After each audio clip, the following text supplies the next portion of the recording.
Betsy, welcome to RemX. Thank you for joining us. Thank you for having me. So you and I have known each other for a few years now, and I know this is not your first Shop Talk. No, my second one. Second one. Yeah. So would you mind introducing yourself and the company you work for? Sure. So my name is Betsy Mello. I work for Dorel Home, which is a segment of Dorel Industries, and I oversee e-commerce sales, including some of our largest e-commerce accounts like Amazon, Overstock, etc. So we've been here since Sunday, I suppose. What did you see this year that you could share with folks that maybe couldn't attend the show that you thought was interesting or insightful that you would want to share with the audience? Sure. Yeah, so this year is really interesting. I think what I'm noticing and really appreciating is I definitely feel the shift from really e-commerce focused heavily to there's a lot of conversation and sessions around store experience and retail experiences, the consumers going back. And what's different about, I think, what we've seen in the past versus what we're seeing now is it was always about assuming the consumer was starting at retail first and moving to e-commerce. And then you have all these born and bred e-commerce brands that are native that are now going into stores. And so to see how it's going both ways now, and if anything, going more e-commerce to stores, it's just an incredible revolution to see that has been on the forefront for quite some time. Right.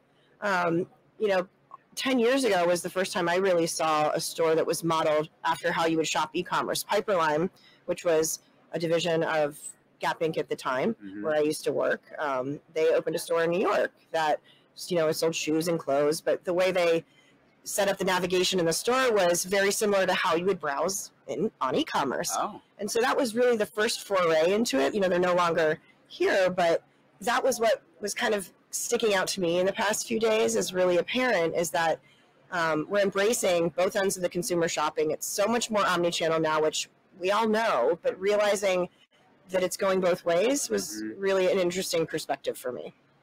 Yeah, so thinking about it, we were talking earlier with Andrew, and so not a scripted question, so take this any way you'd like. What I've found in my journey and learnings is e-commerce is easiest if we compare it to math, right? And it's a bit of a formula, and we think about, many people can view it different ways, but I tend to think about, traffic times conversion times price times availability. And this year, what I saw a lot of was traffic driving conversations with a lot of the retail media push that we're all experiencing in all of our roles, and conversion. Yes. It seems like that was a very consistent theme of, okay, let's drive the traffic through retail media or other forms. Then let's make sure as we drive the traffic to a page that it's fully optimized to convert. Absolutely. That seemed like a big theme for me. I don't know how many booths are here, but across this mega showroom floor, that seemed a big theme that felt different to me from last year. Felt very NFT focused and very futuristic. Yes. This felt like probably a better course correction on what us as operators in our roles are dealing with day in and day out. Absolutely. It just feels so much more relevant. I mean, it's great to learn about, last year Meta and where we're going. It's so exciting to hear, but applicable for my business and every day and how I'm driving consumers, it's just not applicable to me. We sell mainly B2B to big box retailers, private label, branded items. Most people own a Dorel Home item and don't even realize it because of, our portfolio of brands. We literally sell to every room in your house. But, especially this year and given what's happened in the past couple of years of the pendulum swinging up and down for inventory, for sales, what's really my biggest focus this year is conversion. We have to make every dollar count. We can't waste anything. We have to ensure that we're making the right decisions. So it feels very, very applicable to what I do versus I think in the past it's been a nice to have. Now I feel like there's a lot out there that's completely applicable to my business to drive to the sale. Yeah, I think what we saw, I totally agree with you. What we've seen in the news starting probably 4 or 5 months ago and the contraction from the VC world and capital markets and free money has stopped. It feels like it's carried through appropriately here to where it's not around there's a point where you and I as operators, right, your tech stack can only get so big before you get to a point of diminishing returns. Absolutely. And now I agree with you. It feels like, hey, I might need to cut my spend, cut my spend, but then I need to actually drive greater efficacy, even on a diminished tech stack spend. As an example, you could carry that through other things. So I tend to agree with you. For, in closing, is there anything that we think about next year? I believe they announced a show later in the year, but let's just say next year to give them time to course correct. Or is there anything that you would like to see next year that we didn't see this year? That's a great question. I think, what there wasn't, I think, is bigger focus on, marketplaces and some of the growth and things that are happening there. There's a little bit of talk in it this year, but, as always, I appreciate the keynotes when there are good variety of sizes of brands, type of brands, e-commerce versus omni-channel versus just retail. And I think they can continue to look upon expanding that. There was a lot more input this year around startup and things like that, but for someone like me who runs the e-commerce arm of a large company, I'm really coming to educate myself, meet like-minded, peers, and I think focusing a little bit more on that would be helpful.